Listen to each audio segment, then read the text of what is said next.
नमस्कार, मैं हूं सत्यपाल और आप देख रहे हैं CWB हिंदी न्यूज। आज चैत्र मास के कृष्ण पक्ष की द्वादशी तिथि और दिन शनिवार है। तदनुसार अंग्रेजी तारीख 6 अप्रैल सन 2024। द्वादशी तिथि शनिवार सुबह 10:20 तक रहेगी। उसके बाद त्रयोदशी तिथि लग जाएगी। सबसे पहले आज के मुख्य समाचार। केंद्रीय कपास अनुसंधान संस्थान सिरसा में आई यंग प्रोफेशनल्स के पदों पर भर्ती, इंटरव्यू के आधार पर होगा चयन। विद्यार्थियों के लिए जरूरी खबर, CBSE ने बदला 11वीं और 12वीं का एग्जाम फॉर्मेट, इसी सत्र से होगा लागू, बताएंगे पूरी खबर। हरियाणा में अब PPP यानी परिवार पहचान पत्र में जुड़ सकेगा नवविवाहिता का नाम, मर्ज का विकल्प, मर्ज करने का आया नया विकल्प। हरियाणा में दुष्यंत चौटाला का विरोध, किसानों ने रास्ते में गाड़ी घेरी, पैदल भेजा, बोले जैसे हमें शंभू बॉर्डर पर रोका हम भी रोकेंगे। हरियाणा में 2017 बैच के 9210 JBT के रिलीविंग और ज्वाइनिंग का आदेश भी जारी, कई दिनों से था इंतजार। सरकारी नौकरी अपडेट। इंडियन मर्चेंट नेवी में 4108 पदों पर निकली भर्ती, 10वीं 12वीं पास को मौका, सैलरी 55,000 से ज्यादा। हरियाणा के इस एक्सप्रेस वे पर अब सैटेलाइट से कटेगा टोल टैक्स, कैसे काम करेगा सिस्टम, बताएंगे पूरी खबर। लोकसभा चुनाव के लिए कांग्रेस पार्टी ने जारी किया घोषणा पत्र, महिलाओं को सालाना 1 लाख रुपए तो वह MSP कानून समेत के बड़े वादे। हरियाणा लोकसभा के चुनावी रण में BSP की एंट्री, करनाल सीट पर घोषित किया प्रत्याशी। हरियाणा की एक और अनाज मंडी में खुली अटल कैंटीन, मात्र 10 रुपए में मिलेगा भरपेट भोजन। रेपो रेट में लगातार 7वीं बार बदलाव नहीं होगा, लोन महंगे नहीं होंगे, आपकी EMI भी नहीं बढ़ेगी। RBI ने 6.5% पर रेपो रेट बरकरार रखी।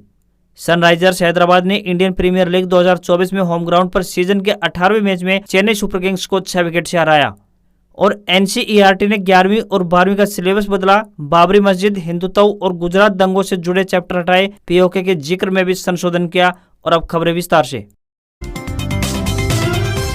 हरियाणा में लगातार मौसम में बदलाव देखने को मिल रहा है। पिछले दिनों ओलावृष्टि की वजह से किसानों को काफी नुकसान पहुंचा था। इस बार मौसम विभाग ने किसानों के लिए राहत की खबर दी है। आने वाले दिनों में बरसात की संभावना कम ही है। हरियाणा में 10 अप्रैल तक मौसम आमतौर पर परिवर्तनशील परंतु शुष्क रहने की संभावना जताई गई है। इस अवधि के दौरान बीच बीच में हल्के बादल छाने की उम्मीद है। इस दौरान दिन के तापमान में हल्की बढ़ोतरी, लेकिन रात के तापमान में हल्की गिरावट संभव है। इस दौरान बीच बीच में हल्की गति से हवाएं चलने की भी संभावना व्यक्त की गई है, लेकिन 11 अप्रैल के बाद मौसम में बदलाव संभव है। आज से राज्य में तापमान में बढ़ोतरी हो सकती है।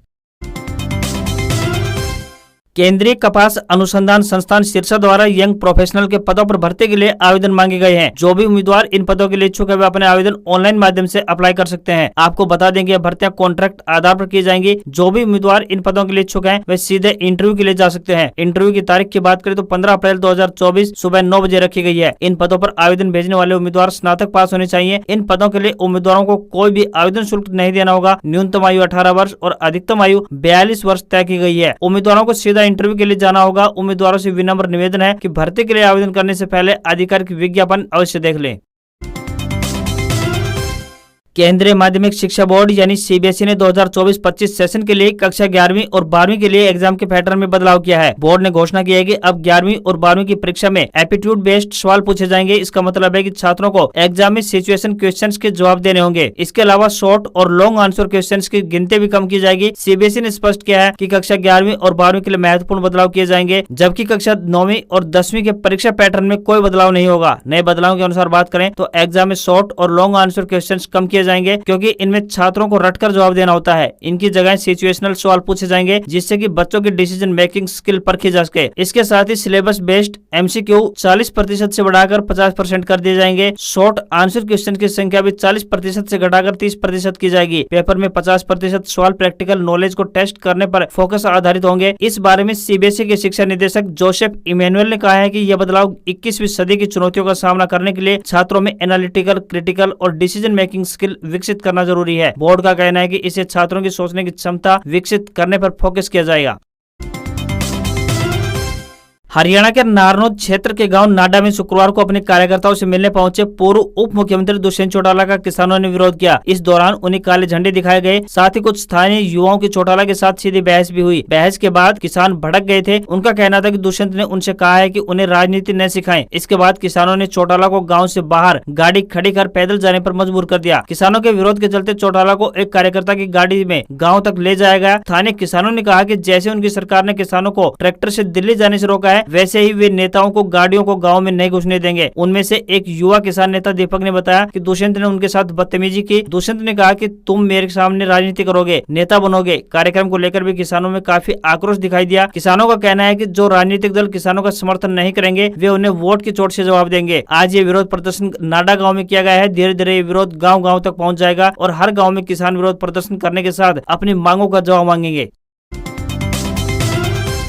हरियाणा में 2017 बैच के 9210 जेबीटी के रिलीविंग और ज्वाइनिंग का आदेश जारी हो चुके हैं। इन आदेशों के लिए जेबीटी अध्यापक कई दिनों से इंतजार कर रहे थे। इसे लेकर कुछ जेबीटी अध्यापक पंचकुला सेक्टर 5 में धरने पर भी बैठे हुए थे। अब सरकार की तरफ से ऑर्डर जारी किए जा चुके हैं। अब विभाग ने सभी मौलिक शिक्षा अधिकारियों को लिखा है कि भारत चुनाव आयोग की तरफ से दिए गए निर्देशों की दृढ़ता से पालन करते हुए अपने अपने जिले से संबंधित पीआरटी अध्यापकों को तुरंत प्रभाव से कार्यभार मुक्त व कार्य ग्रहण करवाना सुनिश्चित करें। सभी को निर्देशित किया गया है कि यदि किसी अध्यापक के मामले में कोर्ट द्वारा स्टे के आदेश दिए गए हैं या फिर स्टे दिया गया है, उन अध्यापकों को निदेशालय के आगामी आदेशों तक रिलीव व ज्वाइनिंग करवाया जाए। ऐसे में इंतजार कर रहे जेबीटी टीचर्स को हरियाणा सरकार ने बड़ा तोहफा दिया है।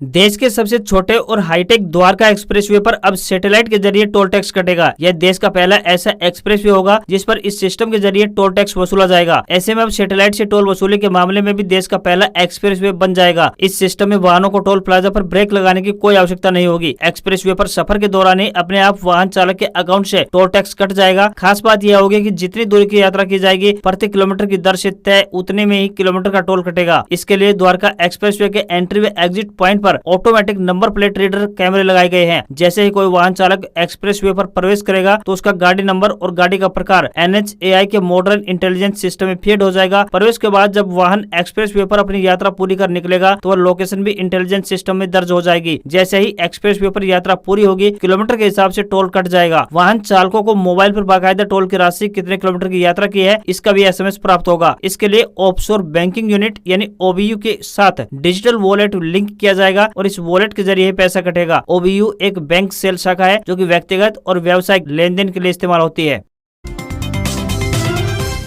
लोकसभा चुनाव का शेड्यूल जारी होने के बाद सभी राजनीतिक दल अपनी अपनी तैयारियों को अमली जामा पहनाने में जुटे हुए हैं। इसी कड़ी में हरियाणा की बात करें तो बीजेपी ने सभी 10 लोकसभा सीटों पर अपने प्रत्याशी घोषित कर दिए हैं। वहीं इंडियन नेशनल लोकदल पार्टी ने भी कुरुक्षेत्र लोकसभा के चुनावी रण में अभय सिंह चौटाला को प्रत्याशी बनाया है। दुष्यंत चौटाला की जननायक जनता पार्टी यानी JJP ने भिवानी महेंद्रगढ़ लोकसभा सीट पर राव बहादुर सिंह को उम्मीदवार घोषित किया है। इन सबके बीच प्रदेश की जनता को कांग्रेस पार्टी के उम्मीदवारों का भी बेसब्री से इंतजार है। वहीं बहुजन समाज पार्टी यानी BSP भी हरियाणा लोकसभा के चुनावी रण में उतर चुकी है और करनाल लोकसभा सीट पर मनोहर लाल खट्टर के खिलाफ उम्मीदवार घोषित कर दिया है। बहुजन समाज पार्टी ने करनाल लोकसभा सीट पर इंद्रजीत सिंह नवजोत जलमाना को पार्टी प्रत्याशी बनाया है। हरियाणा BSP प्रभारी रणधीर बेनीवाल ने बताया कि बाकी की 9 सीटों पर भी आने वाले 3 से 4 दिनों में प्रत्याशियों की घोषणा कर दी जाएगी। पार्टी के राष्ट्रीय अध्यक्ष मायावती ने इंद्रजीत को प्रत्याशी घोषित किया है।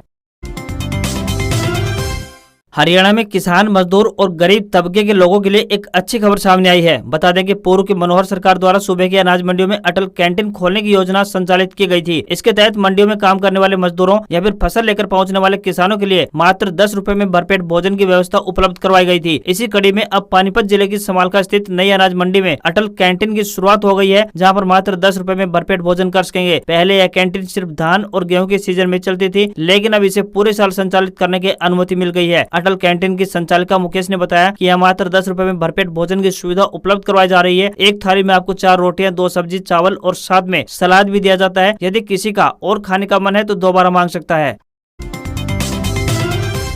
इनसो के राष्ट्रीय अध्यक्ष दिग्विजय सिंह चौटाला ने शुक्रवार को लोहारू हलके का दौरा करते हुए अनाज मंडियों का निरीक्षण किया और सरसों खरीद को लेकर किसानों और आढ़तियों से बातचीत की। पत्रकारों से बातचीत करते हुए दिग्विजय सिंह चौटाला ने कहा कि JJP पहले नवरात्र पर प्रदेश की सभी 10 लोकसभा सीटों के उम्मीदवारों के नामों की घोषणा करेगी तथा सभी उम्मीदवार मजबूत और शिक्षित होंगे। उन्होंने गठबंधन टूटने पर कहा कि राजनीति फिक्सिंग से नहीं हो सकती है। हम मुद्दों के आधार पर भाजपा के साथ 20% के हिस्सेदार थे। उन्होंने कहा कि मुख्यमंत्री के इस्तीफे के बाद नई सरकार में शामिल होने का औचित्य नहीं बचा था। उन्होंने कहा कि नवरात्र पर सभी सीटों के उम्मीदवारों के नामों की घोषणा हो जाएगी। परिवार पहचान पत्र में लगातार बदलाव आते रहते हैं। इन बदलावों से लोगों को अब परिवार पहचान पत्र में काफी सहूलियत भी मिल रही है। परिवार पहचान पत्र में अब नव विवाहित पत्नी का नाम पति के साथ जुड़ सकेगा। पहले महिला का नाम पति के साथ जोड़ने के लिए मैरिज सर्टिफिकेट अनिवार्य था, अब पोर्टल पर इसकी अनिवार्यता को समाप्त कर दिया गया है। परिवार पहचान पत्र पोर्टल में मर्ज का नया विकल्प आया है। इसके तहत पत्नी का नाम उसके पति के साथ जुड़ जाएगा। परिवार पहचान पत्र में पहले पत्नी का नाम पति के साथ नहीं जुड़ पा रहा था। कई मामलों में तो महिलाओं के नाम के आगे उनके पिता का नाम आ रहा है। इसका मुख्य कारण यह था कि अगर पत्नी का नाम पति के साथ जोड़ना है तो परिवार पहचान पत्र पोर्टल पर पति व पत्नी का मैरिज सर्टिफिकेट अपलोड करना होता था। परिवार पहचान पत्र पोर्टल पर मर्ज के नाम से नया विकल्प आ गया है, जिसके तहत मैरिज सर्टिफिकेट की अनिवार्यता समाप्त करते हुए इस विकल्प के आधार पर पत्नी का नाम पति के साथ जुड़ जाएगा। सरकारी स्कूलों में विद्यार्थियों की घटती संख्या ने शिक्षा विभाग को चिंता में डाल दिया है। बच्चों का स्कूलों में दाखिला कराने में रुचि नहीं दिखा रहे अभिभावकों की शिक्षकों की ओर से काउंसलिंग की जाएगी। विभाग ने प्रदेश में दाखिला संख्या में 12% तक वृद्धि का लक्ष्य रखा है। साथ ही तय किया है कि हर शिक्षक और गैर शिक्षक स्टाफ को 2-2 नए दाखिले करवाने होंगे। राष्ट्रीय शिक्षा नीति 2020 के तहत 2030 तक प्रदेश के अंदर 6 वर्ष से 14 वर्ष तक की आयु के 100% बच्चों का नामांकन का लक्ष्य रखा है। इसी कड़ी में सरकारी विद्यालयों में मूलभूत सुविधाओं के साथ साथ शिक्षा विभाग प्रतियोगी परीक्षाओं की तैयारी के लिए निःशुल्क यानी फ्री में प्रशिक्षण, निःशुल्क स्वास्थ्य जांच एवं उपचार, अनुसूचित जाति के कक्षा 6ठी एवं 9वीं के विद्यार्थियों के लिए मुफ्त साइकिल सुविधा, मेधावी विद्यार्थियों के लिए अनेक प्रकार की छात्रवृत्ति सुविधा, पिछड़ा वर्ग के बच्चों के लिए मासिक व वार्षिक प्रोत्साहन राशि, कक्षा 1 से 8वीं तक मुफ्त वर्दी, पुस्तकें, स्कूल बैग, स्टेशनरी व अन्य सुविधाएं उपलब्ध करवा रहा है। जहाँ ड्रॉप आउट की संभावना है तो वहाँ पर घर घर जाकर संपर्क किया जा रहा है। साथ ही काउंसलिंग करके माता पिता को भी प्रेरित किया जाएगा।